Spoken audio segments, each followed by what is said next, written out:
দাদা সবাইকে করবে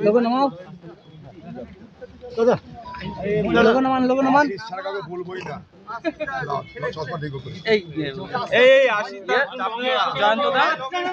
এই কালোটা খুলে নাও তো, হাতে ধরো। আমি লোগো নেবো না, এমনি সাউন্ডটা নিলেই হবে।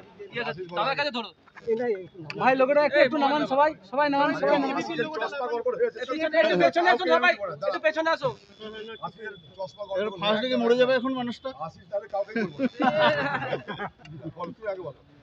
সব থেকে সিনিয়র, সব থেকে আগে বলুন। আসুন ধরবে বলবো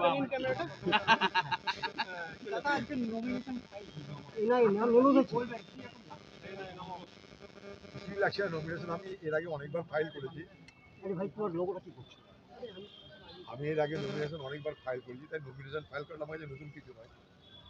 তবে এতদিন বারবার করে লোকসভায় নমিনেশন ফাইল করতাম এমপি ইলেকশনে ৯৯ সাল থেকে।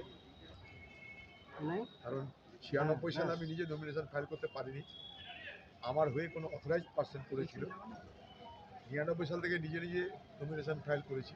ফারাক একটাই, লোকসভা নির্বাচনে ডিএম সাহেবের কাছে নমিনেশন ফাইল করতে হয়, আর বিধানসভা নির্বাচনে এইচডিও সাহেবের কাছে নমিনেশন ফাইল করতে হয়। বাকি যেমন দাদা আজকে জন্মদিন, এটা কি বিশেষ একটা দিন বলে আগে থেকে ঠিক। দাদা দেখা গেল আসার সময় তৃণমূলের পক্ষ থেকে তৃণমূল সমর্থকরা একরকম ভাবে কোলাহল সৃষ্টি করে, ওখানে বিশৃঙ্খলা পরিবেশ সৃষ্টি করে। কি ভয় পেয়েছে বলে? তৃণমূলের কাজই তো বিশৃঙ্খলা সৃষ্টি করা। ওটা যদি না করে তার তৃণমূল পার্টিটা উঠে যাবে। তৃণমূল আর বিশৃঙ্খলা পাশাপাশি, তারা মনে করে বিশৃঙ্খলা তৈরি করলে হয়তো আমরা কিছুটা শঙ্কিত হতে পারি, চিন্তিত হতে পারি। ভয় থেকে কি ওরা এটাই বোঝে না যে হাতি চলে বাজার তো কুত্তা বুকে হাজার। আচ্ছা, আমরা দেখলাম ফারাক্কার ক্যান্ডিডেটের নাম ডিলিট হয়ে গেল। আমরা দেখলাম তৃণমূল কংগ্রেসের শশী পাজা থেকে শুরু করে একাধিক তাদের নাম ফাইনাল লিস্টে উঠে গেল। এদের উঠবে, আমরা তার জন্য সুপ্রিম কোর্ট করেছি, মাহাতো সাহেবের নাম উঠবে।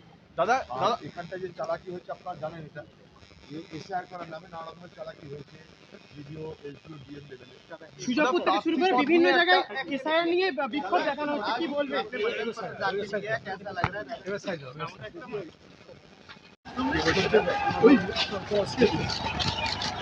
না না, আপনি বাচ্চা একটু না, ওরা ফেলে কিন্তু পুরো মুখটা ছেড়ে দেবে।